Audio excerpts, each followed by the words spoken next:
चार वेद कौन कौन से हैं? तो ऋग्वेद छंद युक्त देवता की स्तुतियाँ, यजुर्वेद आर्यों का यज्ञ संबंधी ज्ञान और सामवेद आर्यों द्वारा गाए गए प्रार्थना या संगीत। तो अथर्ववेद में विश्वास अंधविश्वास का वर्णन, तंत्र मंत्र जादू टोना टोटका जड़ी बूटियों संबंधी वर्णन है। दोस्तों ये क्वेश्चन आप नोट कर लें कि चार वेद के अंतर्गत ऋग्वेद में क्या दिया गया है, यजुर्वेद में क्या है, सामवेद में और अथर्ववेद में।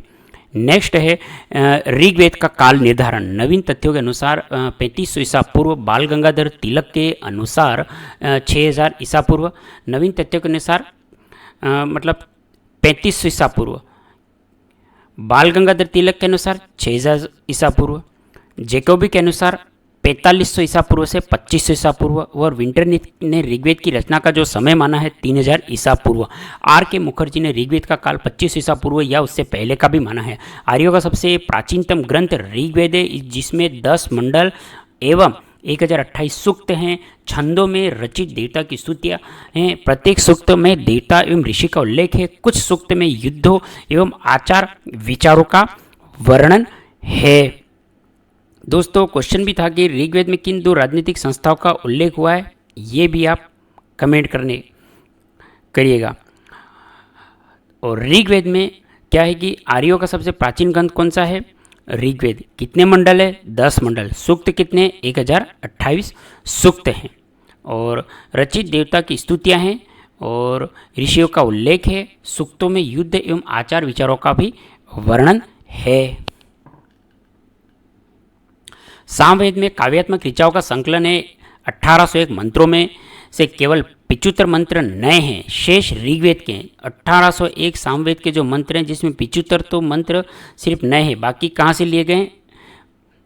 तो ऋचाओं से लिए गए हैं। सामवेद में काव्य के ऋचाओं का संकलन है। 1801 मंत्र में 75 मंत्र सिर्फ नए हैं, बाकी जो मंत्र हैं वो ऋग्वेद से लिए गए हैं। ये मंत्र यज्ञ के समय देवता की जो स्तुति है उसके लिए गाए जाते हैं।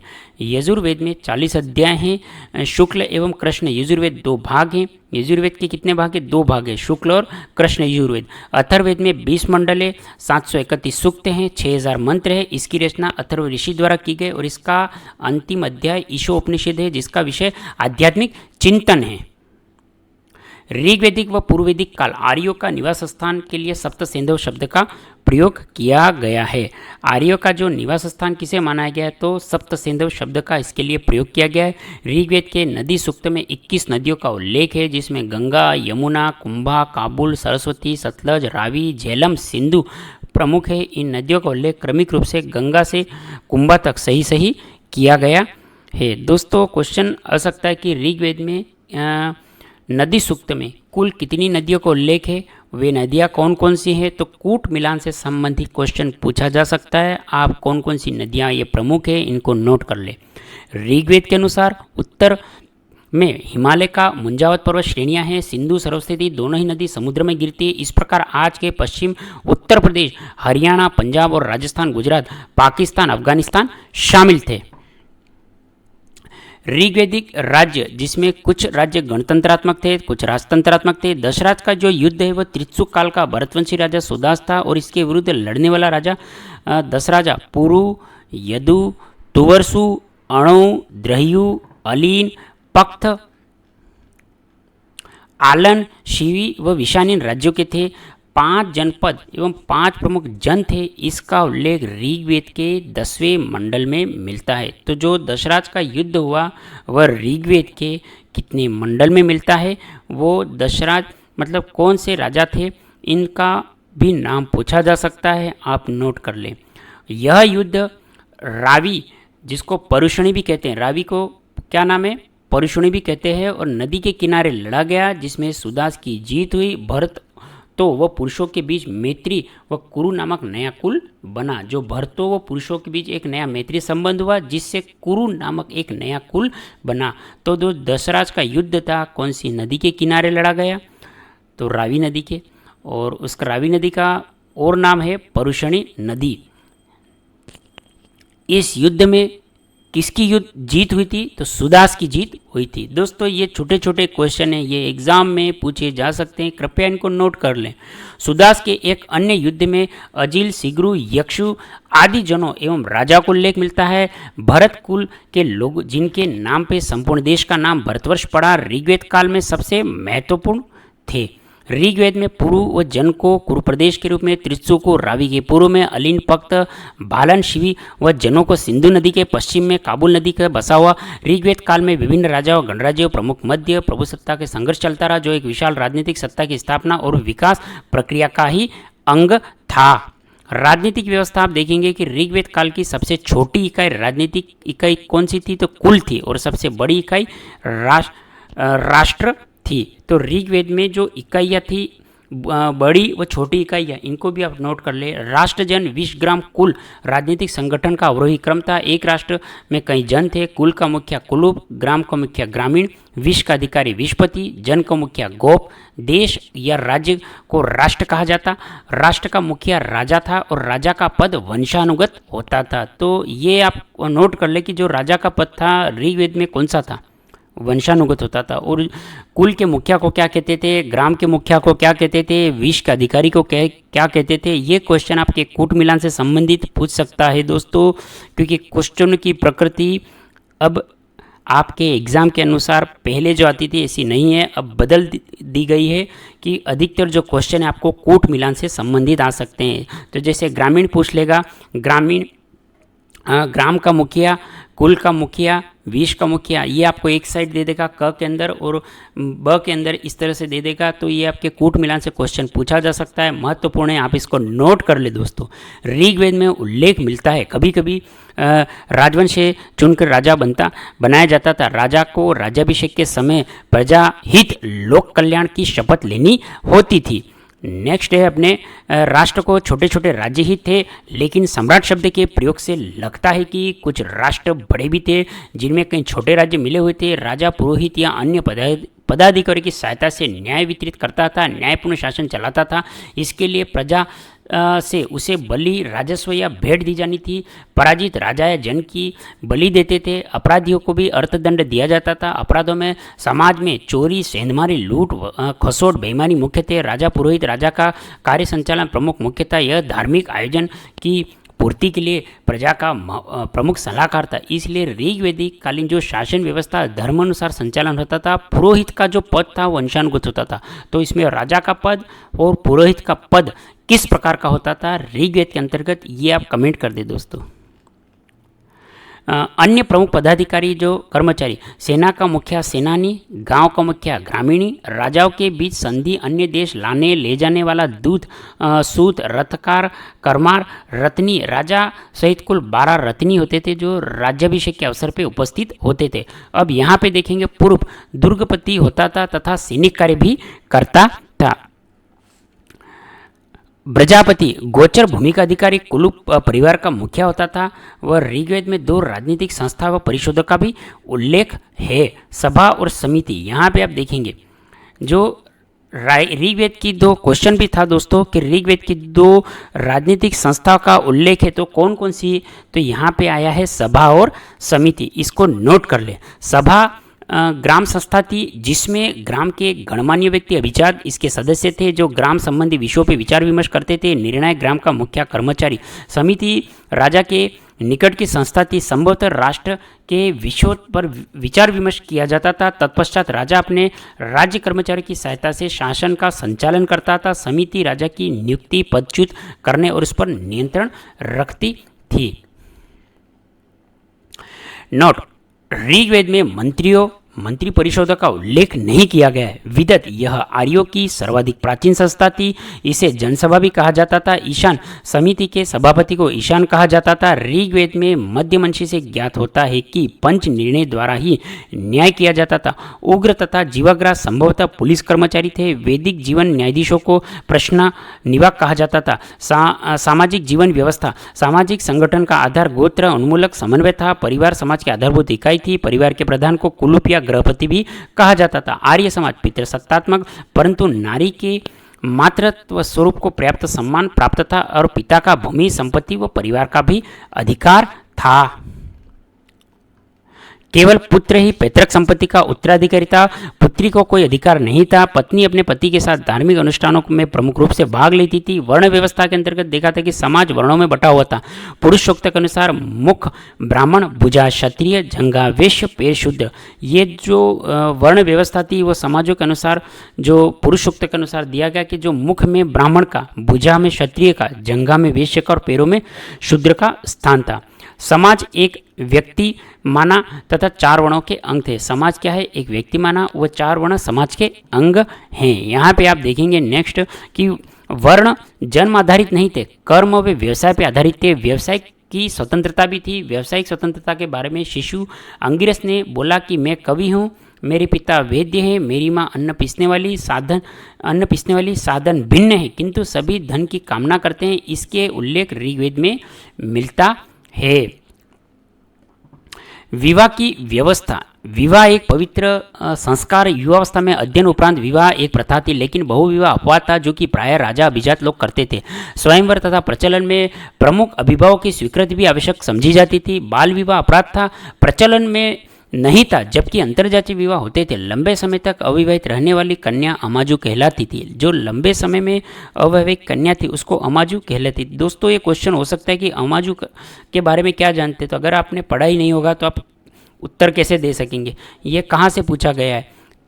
बहुत ही अच्छा क्वेश्चन है कि अमाजू किसे कहते थे। ऋग्वेद के अंतर्गत अमाजू किसे कहते थे? तो उत्तर होगा कि लंबे समय तक अविवाहित रहने वाली जो कन्या है वह अमाजू की श्रेणी में आती थी। नियोग प्रथा प्रचलित थी। पर्दा प्रथा का कहीं भी उल्लेख नहीं मिलता है। पुनर्विवाह भी होते थे। विधवा स्त्री अपने देवर या अन्य पुरुष से विवाह कर सकती थी। पत्नी अर्धाग्नि कही जाती थी। ये शतपथ ब्राह्मण के अनुसार। वह तो विवाह के उपरांत कन्या की विदाई के समय जो उपहार या द्रव्य दिए जाते थे ये नोट करें। अब यहाँ पे है अनुलोम और प्रतिलोम विवाह प्रचलन थे। स्मृतियों के धर्मशास्त्रों का उल्लेख अन्य विवाह जैसे ब्रह्म विवाह। ब्रह्म विवाह को सर्वोत्तम विवाह माना गया। पिता द्वारा योग्य वर देख के संपन्न करवाते थे। देव विवाह, यज्ञ कराने वाले पुरोहितों से कन्या का विवाह करना। जो यज्ञ करने वाला पुरोहित है उसे वही कन्या से विवाह कर लेता था। आर्ष विवाह, पिता को कन्या के बदले एक जोड़ी गाय बैल भेंट कर द्वारा विवाह करवाना, यह आर्ष विवाह की श्रेणी में। प्राजापत्य विवाह, कन्या के पिता के द्वारा बिना दहेज लड़की का विवाह करना। आसुर विवाह, कन्या का मोल शुल्क देकर विवाह करना। गंधर्व विवाह, प्रणय विवाह। राक्षस विवाह, बलपूर्वक अपहरण करके विवाह करना। और निकृष्टतम विवाह, छल कपट यौन शोषण के द्वारा कन्या से विवाह करना। प्रथम 4 विवाह ब्रह्म व धर्मानुकूल विवाह माने गए। जो प्रथम 4 विवाह कौन कौन से हैं दोस्तों? यहाँ पे देखेंगे ब्रह्म विवाह, देव विवाह, आर्ष विवाह, ये प्रजापति विवाह, ये धर्म अनुसार माने गए हैं। और अंतिम 4 विवाह ये धर्म के अनुकूल नहीं माने गए। नारी का स्थान है कि नारी जीवन, शिक्षा प्राप्ति, वेदों की रचना करने वाला गृह सामान्य सभापति का अधिकार शक्ति प्राप्त थी। नारी को पर्दा न रखने का अधिकार प्राप्त था। नारी प्रथा, पुनर्विवाह, देवर या अन्य पुरुष के प्रचलन का हिस्सा था। राजनीति में भाग लेने वाली संपत्ति संबंधी अधिकार प्राप्ति थे। अपवाद स्वरूप यदि किसी राजा या व्यक्ति के पुत्र नहीं होता था और यदि एक कन्या एकमात्र संतान होती थी तो वो उत्तराधिकारिणी होती थी। नारी को गुरुकुल में पुरुष का समान शिक्षा प्राप्त करने का अधिकार था। उपनयन संस्कार के बाद ब्रह्मचर्य व्रत का पालन भी करती थी। वैदिक शिक्षा भी दी जाती थी। स्त्रियों को यज्ञ करने का अधिकार था। ऋग्वेद काल में दास प्रथा का प्रचलन था। शिक्षा, ऋग्वेद में गुरुकुल व्यवस्था थी। मौखिक पठन पाठन उच्चारण को विशेष महत्व दिया जाता था। विदुषी स्त्रियाँ लोपामुद्रा, घोषा, सिक्ता, अपाला, शची, इंद्राणी, विश्वरा आदि थी। खान पान, भोजन सरल साधारण व पुष्टिकारक था। खाने में अनाज व धान्य, उड़द, मूंग, शीर, पाक मोदनम, मछली, पक्षी, वन्यजीव, जंतु, हिरण, सूअर का मांस खाया जाता था। भेड़ बकरी या यज्ञ बलिदान पशु का मांस खाया जाता था। गाय का मांस नहीं खाया जाता था। गाय को अघन्या कहा जाता है, अर्थात न मार जाने योग्य पशु थी। इसकी हत्या करने वाले घायल करने वाले मृत्युदंड देश से निकाल दिया जाता। दोस्तों ऋग्वेद के अंतर्गत अघन्या किसे कहा जाता था ये आप कमेंट कर देंगे। इसी तरह के क्वेश्चन को टॉपिक में से उठा के दोस्तों पूछा जाता है कि ऋग्वेद के अंतर्गत अघन्या किसे कहा जाता है। तो वहाँ जो आपको ऑप्शन में कुछ भी ये दे सकता है कि गाय के मांस के खाने के वाले को या बकरी के मांस को खाने वाले को या नहीं खाने वाले को, इस तरह से आपको कूट मिलान से संबंधित किसी भी तरह से क्वेश्चन पूछा जा सकता है कि ऋग्वेद में अगन्या किसे कहा गया है। सुरा का पान किया जाता था, उसे सोमरस नामक अन्य पेय का भी प्रचलन था। आर्य मूलतः शाकाहारी थे, परंतु विशेष अवसरों पे मांस का भी प्रयोग करते थे। वस्त्राभूषण के अंतर्गत देखेंगे वेशभूषा साधारण थी। वस्त्र सूत या ऊन मृगचर्म के बने होते थे। आर्य 3 प्रकार के वस्त्र धारण करते थे, अधोवस्त्र, उत्तरी वस्त्र, अधिवस्त्र। अधोवस्त्र जो नीवी नीचे पहना जाता था, उत्तरी जो शरीर के मुख्य वस्त्र था, और अधिवास जो ऊपर से धारण किया जाता था। पुरुष एवं स्त्री दोनों पगड़ी धारण करते थे। आभूषण कर्ण शोभन, कुंभ, खादी, रुक्म, भुजबंधन, नुपुर, कंकण, मुद्रिका पहने जाते थे। सिर पे उपषणीय पगड़ी धारण करते थे। निष्क गले का एक स्वर्ण आभूषण था, जिसे विनिमय के माध्यम से रूपों में भी काम लिया जाता था। विवाह के समय द्वार में पहने जाने वाला वस्त्र वादियु कहलाता था। विवाह के समय कन्या द्वारा न्यायोचित कुरीद, मांग की टीका आभूषण पहने जाने वाले थे। वक्षस्थल का आभूषण रुक्म, खंदी, कंगन, सिर के आभूषण कुंभ एवं कुरीर थे। अब है दस्यु वर्ग। जो दस्यु वर्ग है कि ऋग्वेद में इसका उल्लेख है। आर्यों के सबसे बड़े शत्रु दस्यु थे। आर्यों के जो सबसे बड़े शत्रु दस्यु थे।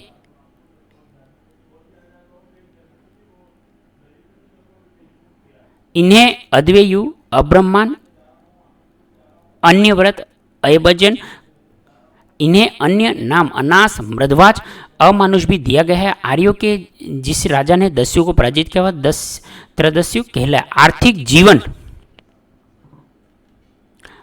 जीवन कृषि, पशुपालन, व्यापार, वाणिज्य पर निर्भर था। कृषि कर्म ऋग्वेदिक अर्थव्यवस्था का मूल आधार था। जो गेहूं, मसूर, उड़द, तिल, धान आदि का उत्पादन करते थे। ऋग्वेद में हल की फाल उल्लेख मिलता है। ऋग्वेद में कुल्या और नहरों का उल्लेख मिलता है। ऋग्वेद के चौथे मंडल में कृषि संबंधी का उल्लेख मिलता है। कृषि संबंधी केवल 24 मंत्र श्लोक के भूमि और राजा की निजी संपत्ति न के संपूर्ण कबीले का सामूहिक स्वामित्व होता था। प्रजा राजा को स्वेच्छा से अंश देती थी, उसको बलि कहा जाता था। पशुपालन के अंतर्गत आप देखेंगे कि गायों का मुख्य आर्थिक आधार था। अधिकांश लड़ाइयाँ गायों व पशुओं के लिए लड़ी जाती थी। ऋग्वेद के अंतर्गत जो अधिकांश जो लड़ाइयाँ होती थी वह गायों और पशुओं के लिए लड़ी जाती थी। गविष्ठ, इसको युद्ध का पर्याय माना जाता था। गविष्ठ, घोष, गव्य, गम्य आदि शब्द युद्ध के लिए प्रयुक्त होते थे। गाय को अष्टकर्णी, अवंधा, अघन्या भी कहा गया। पणी, मवेशियों के चोर होते थे तथा वे व्यापार करते थे। दोस्तों क्वेश्चन बहुत सी बार पूछा जा चुका है कि पणी, ऋग्वेद में पणी के संबंध में किसे कहा गया है, तो जो वे व्यापार करते थे, मवेशियों के चोर होते थे। घोड़ा, आर्यों का बहुत उपयोगी पशु घोड़ा था। क्वेश्चन है कि ऋग्वेद में आर्यों का मुख्य उपयोगी पशु कौन सा था। गाय, हाथी, घोड़ा, इस तरह से आपको पूछा जा सकता है कि घोड़ा आर्यों का मुख्य उपयोगी पशु था। ऋग्वेद के अनुसार खेती के लिए बैलों से हल द्वारा भूमि जोतने के लिए शिक्षा सर्वप्रथम अश्विनी कुमारों द्वारा दी गई। ऋग्वेद में चावल, नमक, कपास, बाघ, गेंडे का उल्लेख नहीं है। उद्योग शिल्प में तक्षण लकड़ी का काम करने वाला प्रमुख व्यक्ति और करमार धातु का काम करने वाला प्रमुख व्यक्ति। चर्मन, चमड़े का काम करने वाला प्रमुख व्यक्ति। वाय, जुला, भिषक अथवा उपटशन पत्थर की कारीगरी करने वाला प्रमुख व्यक्ति होता था। आर्यों को लोहे का ज्ञान नहीं था। ऋग्वेद में लोहित अयस का प्रयुक्त किया गया। लोहे से परिचित होने पे श्याम अयस का शब्द का प्रयोग किया गया है। व्यापार वाणिज्य, ऋग्वेद में व्यापारियों को तो वणिक कहा जाता था और वस्तु विनिमय लेन देन का माध्यम था। विनिमय के माध्यम से निष्क का उल्लेख है। बैकनाट, सूदखोर में ऋणदाताओं जो बहुत अधिक ब्याज लेते थे। आर्य समुद्र में भलीभांति प्रचलित थे। ऋग्वेद के 100 पतवारों वाली नाव का उल्लेख है। ऋग्वेद में 100 पतवारों वाली एक नाव का भी उल्लेख है। भग्न जलयान, वरुण की समुद्री यात्रा का वर्णन मिलता है। उर्दर, अनाज मापने का यंत्र था। स्थवी, अनाज संग्रह का पात्र था। धार्मिक जीवन, ऋग्वेदिक आर्य बहुदेवादी हो गए थे। आर्यों ने सर्वप्रथम धोष एवं पृथ्वी की उपासना शुरू की। पृथ्वीवासी पृथ्वी, अग्नि, सोम, बृहस्पति, सरस्वती आदि बृहस्पति, आकाशवाणी, वरुण, धोस, मित्र, सूर्य, विष्णु, अश्विनी, अदिति, उषा, अंतराक्षी, इंद्र, वात, मरुत, पर्जन्य, रुद्र आदि। ऋग्वेद का सबसे महत्वपूर्ण देवता इंद्र था, जिसे पुरंदर, यथेष्ट, विजेंद्र, सोमपाल, शुतकृतु, वृतवाहन, मध्वा नामों से भी जाना जाता था। इंद्र को वर्षा का देवता माना गया। ऋग्वेद में इंद्र की स्तुति में 250 सूक्त हैं। ऋग्वेद में इंद्र की स्तुति में कितने सूक्त हैं? 250। दोस्तों इसको नोट करें। दूसरा महत्वपूर्ण देवता अग्नि है। अग्नि के देवता और मनुष्य के मध्य मध्यस्थता। ऋग्वेद में अग्नि की स्तुति में 200, तो इंद्र की स्तुति में कितने सूक्त थे? कमेंट करें में। अग्नि की स्तुति में 200 सूक्त हैं ऋग्वेद के अंतर्गत।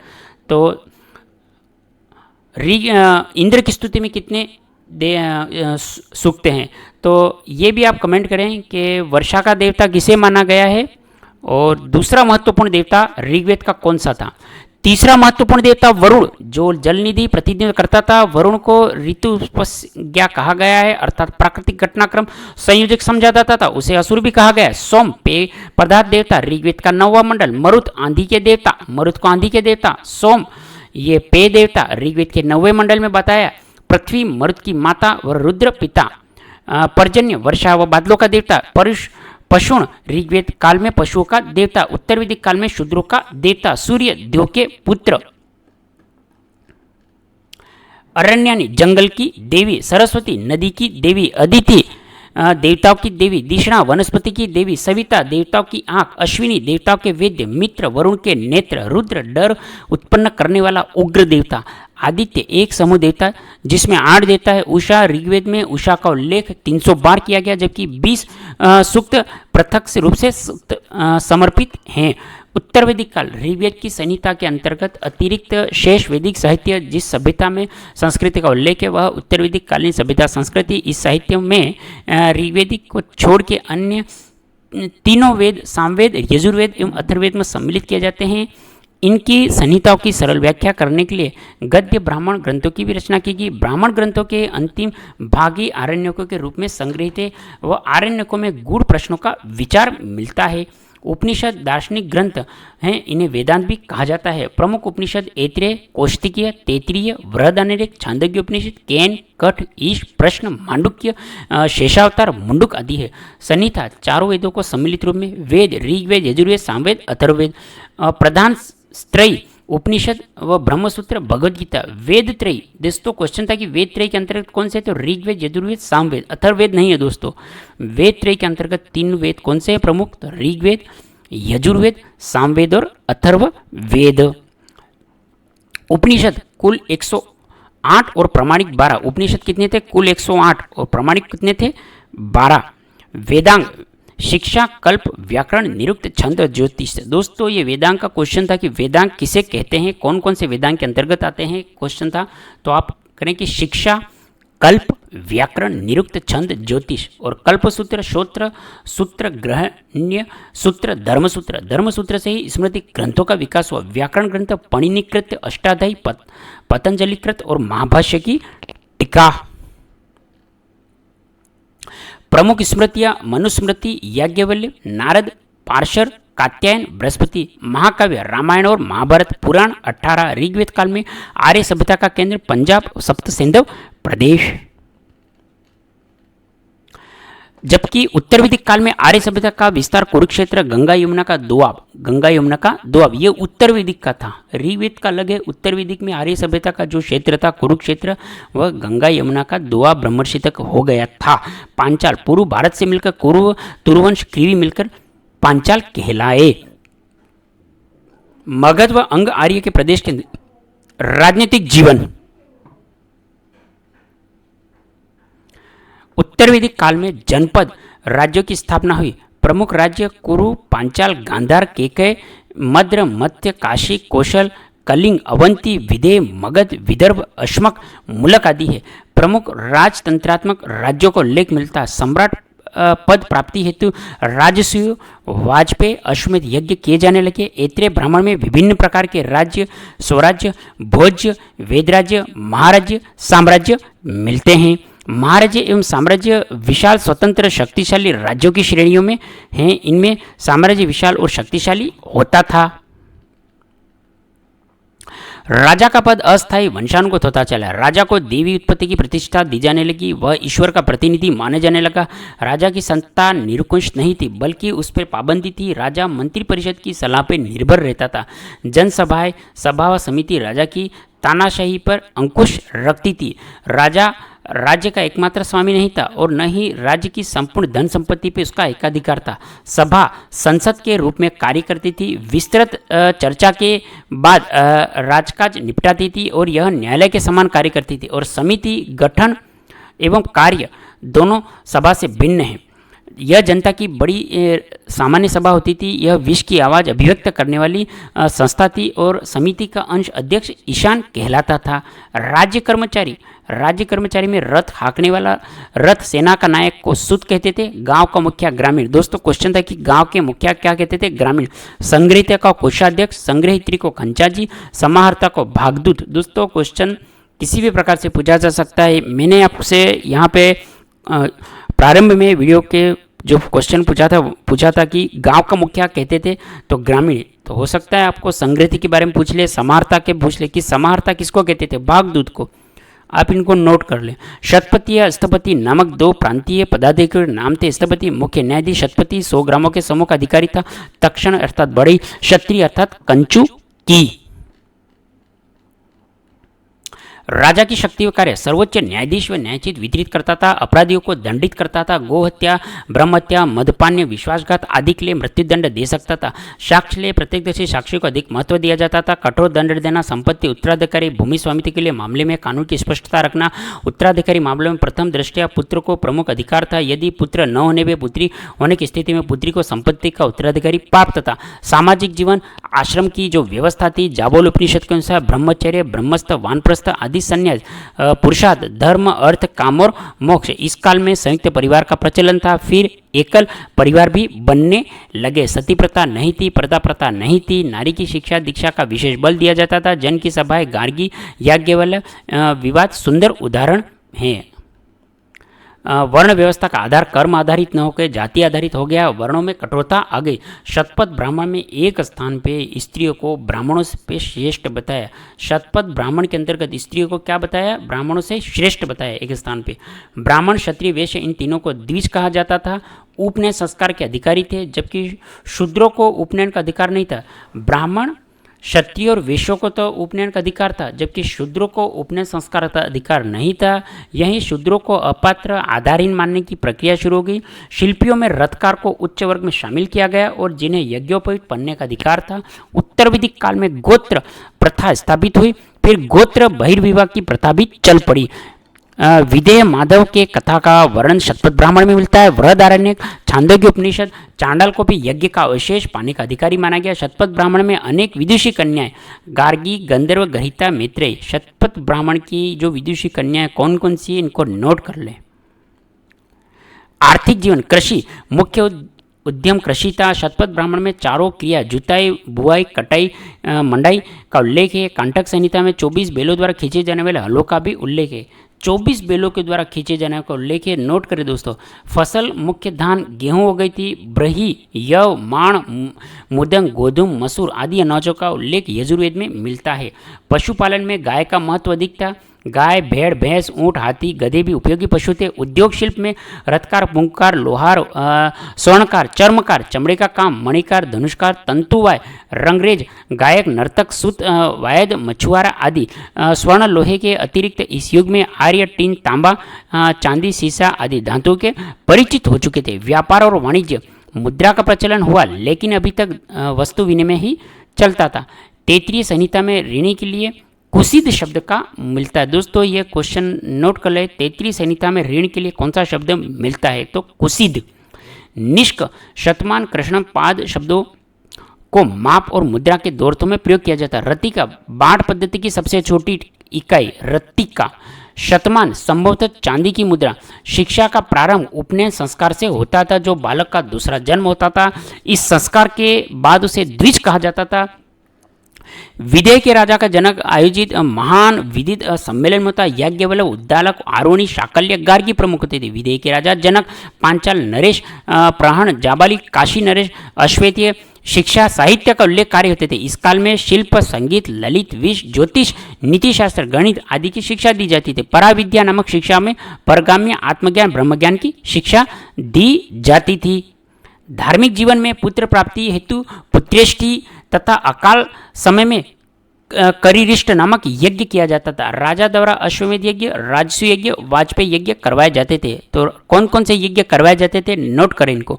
उपनिषद का ज्ञान, व्यक्ति के जीवन में परम शाश्वत केवल सत्य आत्मा है। सृष्टि से परे एक शाश्वत सत्य है, वह केवल ब्रह्म है। विशुद्ध आत्मा एक ब्रह्मा ही है। आत्मा का ब्रह्मा से जुड़ना ही मोक्ष कहलाता है। ब्रह्म अपनी विचित्र शक्तियों को माया के कारण अलग दिखाई देता है। मानव द्वारा सांसारिक मोह माया के त्याग से आत्म तत्व का तथा ब्रह्म ज्ञान की प्राप्ति की जा सकती है। गृहस्थ आर्यों द्वारा किए जाने वाले 5 महायज्ञ, ब्रह्म यज्ञ, देव यज्ञ, पितृ यज्ञ, भूत यज्ञ, नृग यज्ञ, गृहस्थ द्वारा कौन कौन से यज्ञ होते थे इन्हें नोट करें। नैमित्तिक यज्ञ, ऐसे यज्ञ जो विशिष्ट समष्ट किसी प्रयोजन द्वारा किए जाते थे, उद्देश्य में कोई फल प्राप्त होता था। वृष्टि, पुत्रेष्टि, अश्वमेध, राजसु यज्ञ, समरसता, विश्वमंगल यज्ञ। कृण्वन्तो विश्व मामर्य ऋग्वेद का मंत्र है। सत्यमेव जयते मंडूकोपनिषद से लिया गया है, इसको आप नोट कर ले। और कृण्वन्तो विश्व मामर्य में इस मंत्र को ऋग्वेद का मंत्र है। निष्काम कर्म, यह प्रथम प्रतिपादन ईशोपनिषद में हुआ है। अन्य महत्वपूर्ण तथ्य, वैदिक कालीन राजनीतिक संगठन में रत्नियों की संख्या, जिसमें राजा, युवराज, सेनानी, पुरोहित, महिषी, पटरानी, सूत, सारथी, बागदूत, कर संग्राहक, संग्रहिता, कोषाध्यक्ष, श्रत, प्रतिहारी, पालागल राजा का मित्र, अश्वाप पासे के खेल में राजा का सहायक और ग्रामीण ग्राम का मुखिया।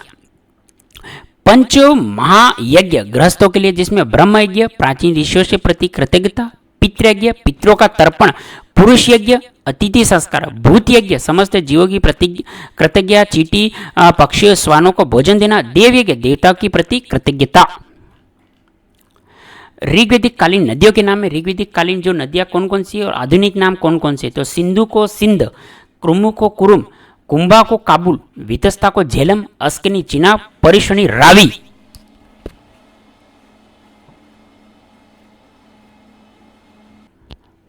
ऋग्वैदिक कालीन नदियों के नाम है, एक तरफ ऋग्वैदिक कालीन और दूसरी तरफ है आधुनिक नाम। तो जो सिंधु है उसका नाम सिंध या इंडस था, कुरुमु का कुरुम, कुंभा का काबुल, वितस्ता का झेलम, अस्किनी का चिनाब, परिश्वनी का रावी, शतुद्री का सतलज, विपाशा का व्यास, सदानीरे का गंडक, द्रसुवती का घग्गर, गोमती का गोमल और सुवस्तु का स्वात। अब है महत्वपूर्ण हिंदू यज्ञ जो राजाओं के लिए होते थे। राजसु यज्ञ, अश्वमेध यज्ञ, वाजपेयी यज्ञ। तो राजाओं के यज्ञ कौन से थे और लोगों जो जन के लिए कौन से यज्ञ थे गृहस्थ के लिए, इनको आप ज़रूर कमेंट करेंगे कि राजाओं के लिए मुख्य यज्ञ कौन कौन से थे। तो राजसु यज्ञ राज्याभिषेक के समय याज्ञिक अनुष्ठान किया जाता था, जिससे प्रजा में विश्वास उत्पन्न होता था, उसके राजा को दिव्य शक्ति प्राप्त थी। अश्वमेध यज्ञ राज्य विस्तार हेतु घोड़े को छोड़ के दिग्विजय होने का प्रतीक है। वाजपेयी यज्ञ रथों को दौड़ का आयोजन राजा की श्रेष्ठता का प्रतीक है। षोडश संस्कार कौन कौन से थे ये आप देखेंगे। पहला है गर्भाधान, पुंसवन, सीमांतोन्नयन, जात कर्म, नामकरण, निष्क्रमण, अन्नप्राशन, चूड़ाकरण, कर्णभेद, विद्यारंभ, उपनयन, वेदारंभ, केशांत, सामंत, विवाह व अंत्येष्टि।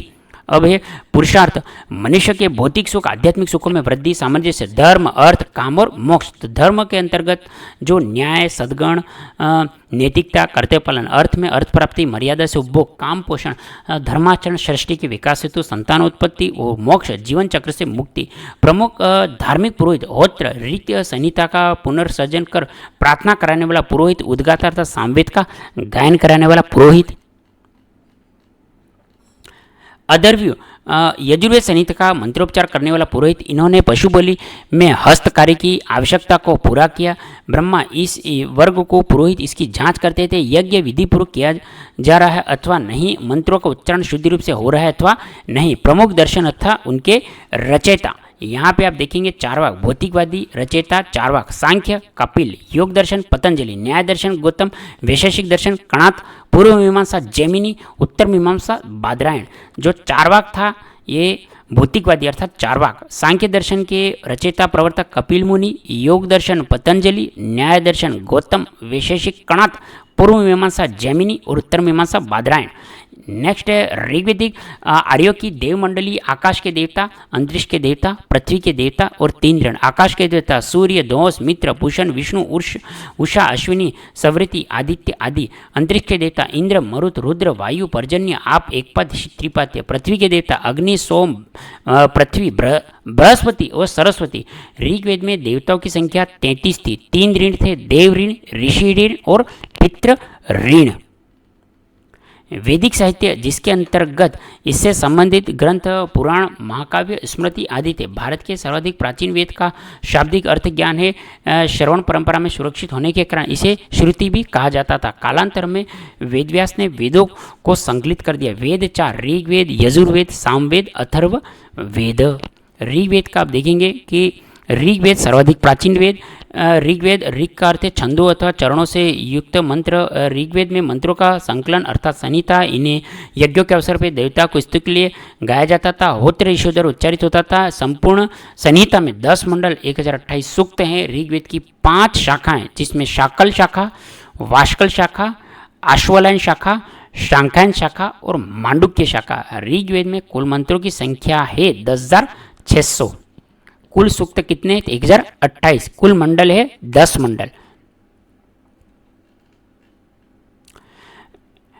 तृतीय सामवेद, इसमें यज्ञों के अवसर पर गाए जाने वाले मंत्रों का संग्रह है। यज्ञों के सामवेद के अंतर्गत क्या था? यज्ञों के अवसर पर गाए जाते थे और मंत्रों को गाए जाने वाला उद्गाता कहलाता। सामवेद की प्रमुख शाखा है कौमुदीय, जैमिनीय, राणायनीय। सामवेद के कुल जो हैं ऋचा हैं 1549। इसमें मात्र 75 नवीन शेष ऋग्वेद से ली गई हैं। सामवेद को भारतीय संगीत का जनक माना जाता है।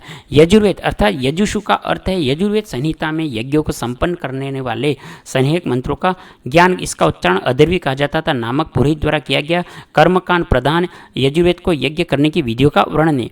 यहाँ पे इसके 2 भाग है, कृष्ण यजुर्वेद जिसमें और शुक्ल यजुर्वेद। कृष्ण यजुर्वेद में छंदोबद्ध गद्यात्मक वाक्य इसकी रचना है। तैत्तिरीय, कांटक, मैत्रायणी, कपिलष्ट, यजुर्वेद इसमें मंत्र हैं। मुख्य शाखा है मध्ययन, काण्व, संहिता, वाजस्नेह। इसमें 40 अध्याय। अथर्ववेद, ऋग्वेद, यजुर्वेद तीनों संहिता परलोक संबंधी, परंतु अथर्ववेद संहिता का फल प्रदान करने वाले पिपला शौनक। इस संहिता में कुल 20 कांडे, 731 श्लोक है, 5987 मंत्रों का संग्रह। ये आपके अथर्ववेद से संबंधित हैं। संहिता में तो 20 कांडे और 731 सूक्त। अथर्ववेद में 5987 मंत्रों का संग्रह और 1200 मंत्र ऋग्वेद से उद्धृत है। इनकी कुछ ऋचाएं यज्ञ संबंधी ब्रह्म विद्या विषयक होने के कारण ब्रह्मवेद भी कहा जाता है, परंतु अधिकांश मंत्र लौकिक जीवन से संबंधित है। रोग निवारक मंत्र जादू टोना, श्राप, वशीकरण, औषधि, विवाह, राजकर्म विषयों के संबंध में है।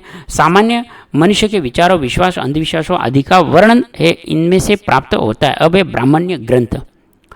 ब्राह्मण्य ग्रंथों की रचना यज्ञादि विधानों का प्रतिपादन, उसकी क्रिया समझाने के लिए, क्योंकि ब्रह्म शब्द का ज्ञान यज्ञ होता है।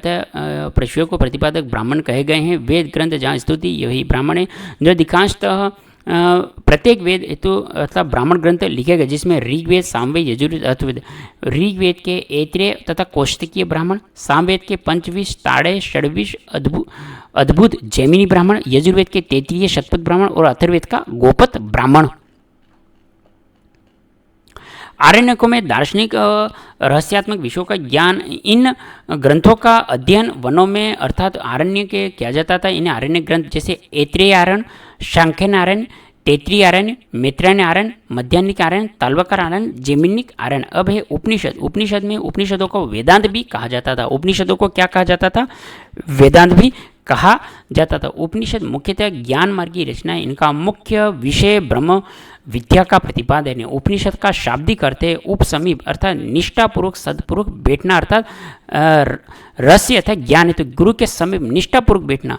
मुक्ति उपनिषद 108 उपनिषदों को उल्लेख, परंतु सर्वाधिक प्राचीन प्रमाणिक 12 उपनिषद स्वीकार किए गए। ईश के कैन, कंठ, प्रश्न, मुंडक, मांडुक्य, तैत्तिरीय, ऐत्रेय, छांदोग्य, बृहदारण्यक, शेषावतार एवं कौशिकीय, शंकराचार्य के प्रारंभिक 10 उपनिषदों का भाष्य लिखा गया। भारत का राष्ट्रीय आदर्श वाक्य सत्यमेव जयते मुंडक उपनिषद से उद्धृत है। उपनिषदों में सर्वत्र सत्य की खोज करने वाला तीव्र उत्कंठा दृष्टिगत होती थी। वेदांग, वेद संहिता के अर्थ को सरलता से समझना, वैदिक कर्मकांडों के प्रतिपादन में साहित्यार्थक वेदांग साहित्य की रचना की गई जिसकी संख्या 6 है। शिक्षा, उच्चारण विधि, वैदिक मंत्रों के शुद्ध उच्चारण व शुद्ध स्तर पे क्रिया की विधियों को ज्ञानार्थ लिखित साहित्य शिक्षा कहा जाता है। वैदिक शिक्षा संबंधी प्राचीनतम साहित्य प्रतिशाक्य कल्प सूत्र, कल्प नामक वेदांग छोटे छोटे वाक्यों में सूत्र बना के महत्वपूर्ण वैदिक विधि विधानों को प्रस्तुत किया गया। सूत्रों को ग्रंथ भी कहा गया। व्याकरण के अंतर्गत देखेंगे कि शब्दों की मीमांसा करने वाला शास्त्र व्याकरण कहा गया और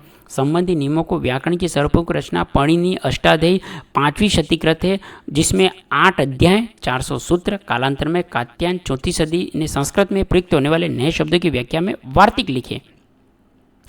निरुक्त, भाषा विज्ञान क्लिष्ट वैदिक शब्दों के निघंटु की व्याख्या जिसमें निरुक्त की रचना की गई जो भाषा शास्त्र में पृथक माने गए। छंद, वैदिक मंत्र प्राय छंदबद्ध है। छंदों के नाम को संहिता, ब्राह्मण अथवा छंद शास्त्र में पिंगल मुनि का ग्रंथ सूत्र है। ज्योतिष के अंतर्गत शुभ मुहूर्त में यज्ञ अनुष्ठान करने के लिए कहा गया तथा नक्षत्रों का अध्ययन करने के लिए सही समय पर ज्ञात करने के लिए विधि वेदांग का माना गया। ज्योतिष की उत्पत्ति, ज्योतिष साहित्य की सर्वप्रथम रचना लगध मुनि अतः कृत वेदांग ज्योतिष, इसमें कुल 44 श्लोक है। वेदांग ज्योतिष में ऋग्वेद यजुर्वेद संबंधी 2 ग्रंथ हैं, आचार्य ज्योतिष व याजुष ज्योतिष। अब 4 कल्पसूत्र हैं तो 600 ईसा पूर्व से 300 ईसा पूर्व ये 4 कल्पसूत्र की रचित। श्रोत्र सूत्र, वेदों में वर्णित यज्ञ प्रधान क्रम प्रधान उस काल की परंपरा को धार्मिक रीढ़ियों के ज्ञान। ऋग्वेद की 2 सूत्र आश्वलायन शांखलायन यजुर्वेद और कात्यायन अल्प संबंध हिरण्यकेशी बोधायन भारद्वाज मानव वेखानस सामवेद श्रोत्र सूत्र लाठियान द्रान्य आर्षे अथर्ववेद का श्रोत्र है। अब यहाँ पे है ग्रह सूत्र, गृहस्थ आश्रम से संबंध धार्मिक अनुष्ठान प्रमुख ग्रह सूत्र शांखायन आश्वायन बोधायन आपस्त हिरण्य भारद्वाज पास्कल गोविल कौशिक। धर्म सूत्र में वर्ण धर्म राजा के कर्तव्य व प्रायश्चित विधन न्यायालयों की स्थापना कारदायन नियम गृहस्थ कर्तव्य का प्रमुख धर्म सूत्र विशिष्ट मानव आपशब्द बोधायन गौतम धर्म सूत्र से। कालांतर में स्मृति ग्रंथों का विकास हुआ। शूल्व सूत्र का तात्पर्य नापने की डोरी, इनमें यज्ञ वेदियों को नापने के स्थान चयन निर्माणादि का वहन ज्यामिति ज्ञान से परिचय की स्मृतियाँ है कि धर्मसूत्र साहित्य में कालांतर में स्मृतियों के ग्रंथों का विकास होने के कारण धर्मशास्त्र की संज्ञा दी गई व द्वितीय शताब्दी से लेकर पूर्व मध्यकाल तक स्मृति ग्रंथों की रचना की गई। कुछ प्रमुख स्मृतियाँ मनुस्मृति, याज्ञवल्क्य स्मृति, विष्णु स्मृति, कात्यायन स्मृति और बृहस्पति स्मृति, पाराशर स्मृति, गौतम स्मृति, वशिष्ठ स्मृति, नारद स्मृति। इसके मनुस्मृति सर्वाधिक प्राचीन तथा प्रामाणिक है। विष्णु स्मृति के अतिरिक्त शेष स्मृतियाँ श्लोकों में लिखी गई। इनकी भाषा लौकिक संस्कृत विभिन्न वर्णों और राजा पदाधिकारियों के नियम के अनुसार मनुष्य के पूरे जीवन से संबंध अनेक क्रियाकलापों के बारे में असंख्य विधि व निषेधों की जानकारी प्राप्त मिलती है। पुराण प्राचीन आख्यानों से ग्रंथ पुराणों की कहते हैं और संभवतः 5वीं से 4वीं शताब्दी तक पुराण अस्तित्व में आ चुके थे। पुराणों के मुख्य रूप से 5 लक्षण बताए: सर्ग, प्रतिसर्ग, वंश, मनवंतर, वंशानुचरित। कुल पुराणों की संख्या 18 है। ब्रह्म पुराण, पद्म पुराण, विष्णु पुराण, वायु पुराण, भागवत पुराण, नारदीय, मार्केंडियन, अग्नि, भविष्य, ब्रह्मवेद, लिंग, वराह, स्कंद पुराण, वामन पुराण, कूर्म पुराण, मत्स्य, गरुण और ब्राह्मण्यक पुराण। महत्वपूर्ण बिंदु आप देखेंगे ऋग्वेद आर्यों का सर्वाधिक पवित्र व प्राचीन ग्रंथ है जिसमें 1028 सूक्तों का संकलन है। इनमें वाल स्क्लिय जिनकी संख्या 11 है सम्मिलित है। प्रत्येक सूक्त में 3 से लेकर 100 तक मंत्र है। सूक्तों के पुरुष रचिता गृहसम्मत, विश्वामित्र, वामवेद, अत्रि, भारद्वाज विशिष्ट प्रमुख है। सूक्तों के स्त्री रचयिता को लोपामुद्रा, घोषा, शची, पेलोमी तथा काक्षवंत्री कहा गया। ऋग्वेद के कुछ अनार्य समितियाँ पिसाकास व किकातस आदि का नामों को लेके देवता विषयक विवेचन की दृष्टि से सामवेद प्रमुख देवता सविता सूर्य है। ऋग्वेद में राजा का पद वंशानुगत होता था। प्रजापति देवता यजुर्वेद के प्रमुख होता था। राजा के राज्याभिषेक में 17 प्रकार के जलों का प्रयोग किया गया। जो राजा का जो राज्याभिषेक होता था उसमें 17 प्रकार के जलों का प्रयोग किया जाता था। ऋग्वैदिक काल में दास प्रथा प्रचलित थी। उष्णी एक प्रकार की पगड़ी थी। उष्णी क्या एक प्रकार की पगड़ी थी जिसे पुरुष और स्त्री दोनों सिर पर धारण करते थे। पेशत अर्थात कड़े हुए वस्त्रों का प्रयोग ऋग्वेद में किया जाता था। गले में निष्क, कान में कर्णशोभन, शेष, कुंभ नामक आभूषण पहना जाता था। दोस्तों ये निष्क कहाँ पहना जाता था? ये क्वेश्चन बहुत सी बार आ चुका है, आप इसको नोट करें। यह निष्क किसे कहते हैं? तो निष्क क्या है? एक आभूषण था और जिसको गले में पहना जाता था। कोड़े, लगाम, प्रत्यंचा आदि का निर्माण चर्मन द्वारा किया जाता था। लकड़ी का काम करने वाला तक्षण तवष्टा कहा जाता था। ऋग्वेद में वाय शब्द का प्रयोग जुलाहा, ततर या प्रयोग किया जाता करघा के अर्थ में हुआ है। ऋग्वेद काल में कताई बुनाई काम करने वाली स्त्री सीरी कहा जाता था। ऋग्वेद काल में मिट्टी के बर्तन बनाने वाला कुलाल। उत्तर वैदिक काल में गांव के उत्तराधिकारी को पति, सीमांत शासक को स्थपति कहा जाता। उग्र, जीवग्र नामक 2 अधिकारियों को उल्लेख है। राजा जिन स्त्रियों की सहायता शासन करता था उन्हें रत्निन कहा जाता था। रत्निन। उत्तर वैदिक काल में पटरानी को महिषी कहा जाता था। ओदन, दूध को पकाकर बनाए जाने वाले पदार्थ है। चावल को दूध में पकाकर निर्मित किए जाने वाली वस्तु शिरोदान कहलाती थी। पेय पदार्थों को सोमरस को उत्कृष्ट माना जाता था। पुत्तिका, अर्जुनानी विशेष प्रकार के पेय पदार्थ है। और व्यावसायिक संघ में अध्यक्ष को श्रेष्ठी कहा जाता था। व्यापारी को वणिक कहा जाता था। कांटक, हिरण्य, कृष्ण उत्तर जो सोने का बना होता था। अक्षता अर्थात कार्य या व्यय का विवरण रखना होता था। वन, विष्णिक, गोवर्तनिक, अभिनेता, सेलुष कहा जाता था। आर्यों के मुख्य निवास के संबंध में मान्यता मध्य एशिया है।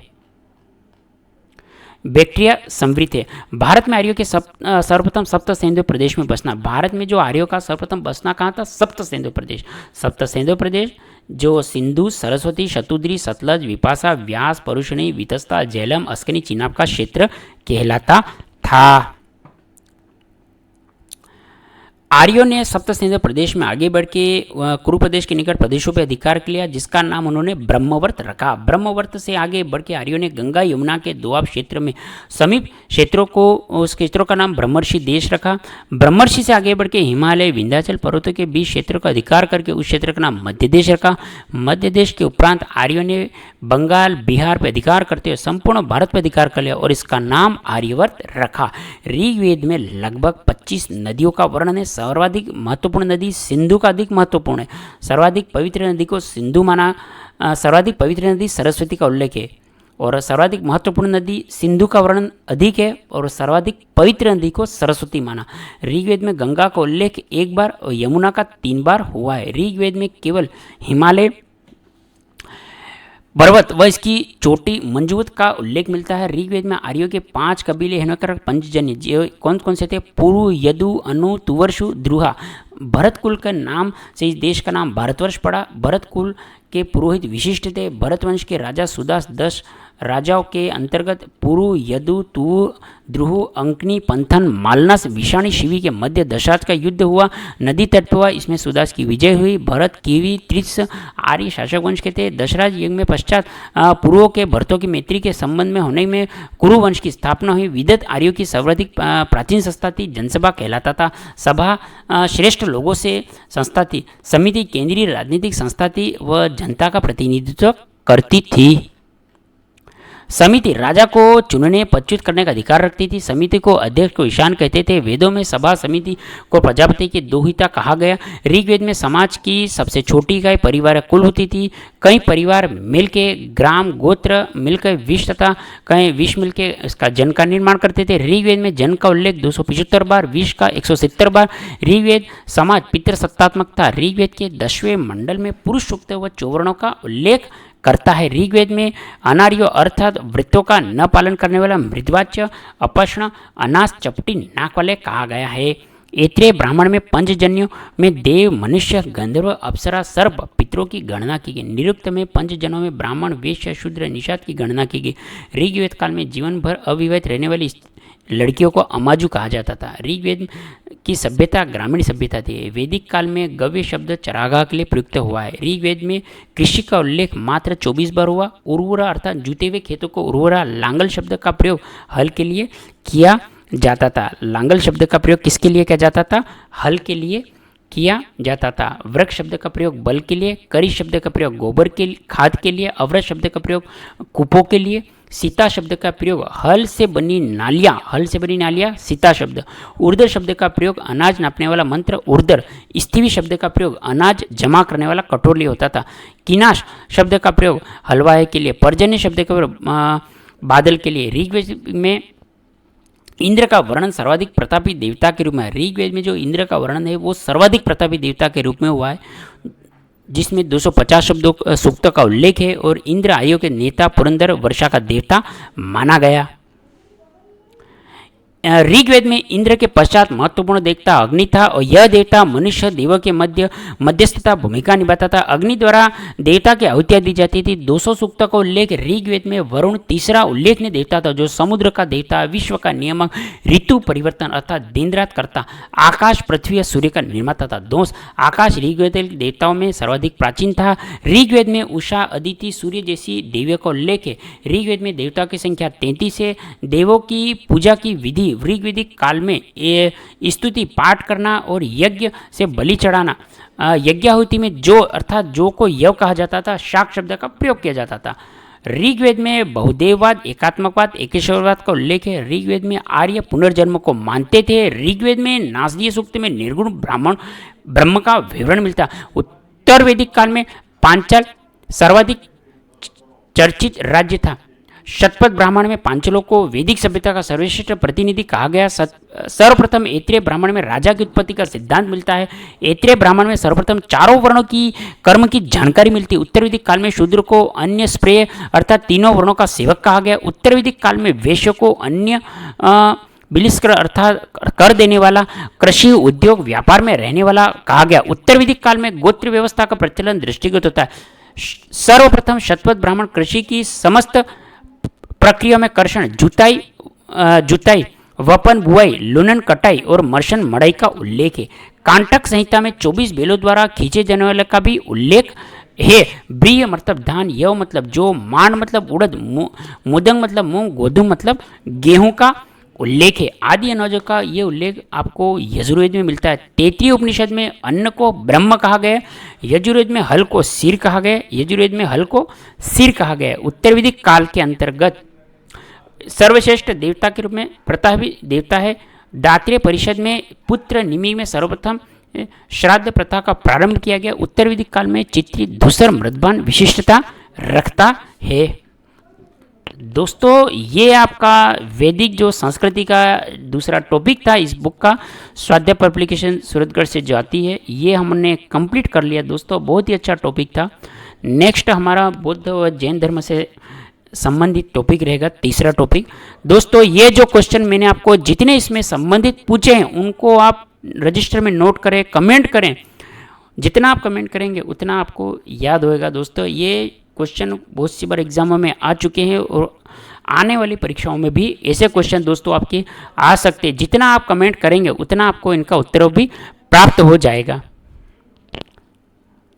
कमेंट करें मतलब आप किस शहर से हमारा वीडियो देख रहे दोस्तों, इसके लिए आप अपना नाम, एग्ज़ाम की जो तैयारी कर रहे हैं उससे संबंधित कमेंट करें कि हम इस एग्ज़ाम की तैयारी कर रहे हैं और ये टॉपिक हमारे एग्ज़ाम भी सर आ रहा है। इसके लिए भी दोस्तों कमेंट करें। कमेंट करने से दोस्तों हमें मोटिवेशन मिलता है, क्योंकि मैं डे बाय डे चैनल पे वीडियो अपलोड कर रहा हूँ। आप वीडियो को लाइक करें, दोस्तों में ज़रूर शेयर करें और सब्सक्राइब करें चैनल को दोस्तों, तो ही हमारा मोटिवेशन बढ़ता है। क्योंकि टॉपिक तो मैं कंप्लीट करवाता हूँ, आप जितने भी वीडियो देखते हैं तो कमेंट नहीं करते हैं और सब्सक्राइब नहीं करते हैं, तो थोड़ा सा होता है कि आपसे निवेदन है कि कमेंट ज़रूर करें, सब्सक्राइब ज़रूर करें और लाइक भी करें, और इसका लिंक अपने जो व्हाट्सएप पे शेयर करें, ग्रुप में शेयर करें, जिससे आपके मित्र सहयोगी को भी दोस्तों इसका टॉपिक का लाभ मिले, जो आपके आने वाले जो एग्ज़ाम हैं उसमें उसको इस तरह की शानदार तैयारी हो कि वो अपने एग्ज़ाम को क्लियर कर रहे और उसको सफलता भी प्राप्त हो। इस वीडियो को अगर आप फेसबुक पेज पे हैं, इंस्टाग्राम पे हैं, तो पेज को ज़रूर फॉलो कर ले दोस्तों। बहुत ही अच्छा शानदार टॉपिक था और आगे भी मैं आपको इसी तरह कंप्लीट करवाता रहूँगा। तो और प्लेलिस्ट हमारी बनी है, इसका बुक का जो रिव्यू नहीं देखा है, सिंधु घाटी सभ्यता का टॉपिक नहीं देखा है, ये आज का दूसरा टॉपिक है। इसके बाद आपका तीसरा टॉपिक आएगा बौद्ध धर्म जैन धर्म की। तो मेरा निवेदन है कि चैनल पर पहली बार है तो चैनल को सब्सक्राइब कर ले, बेल वाले नोटिफिकेशन घंटी को ऑन कर ले। आप मेरा निवेदन है कि आप चैनल को सब्सक्राइब करें और चैनल को फेसबुक पेज को भी सपोर्ट करें दोस्तों। आपने इस वीडियो को इतना अंत तक देखा, इसके लिए मैं बहुत बहुत धन्यवाद देना चाहूँगा। जय हिंद, वंदे मातरम।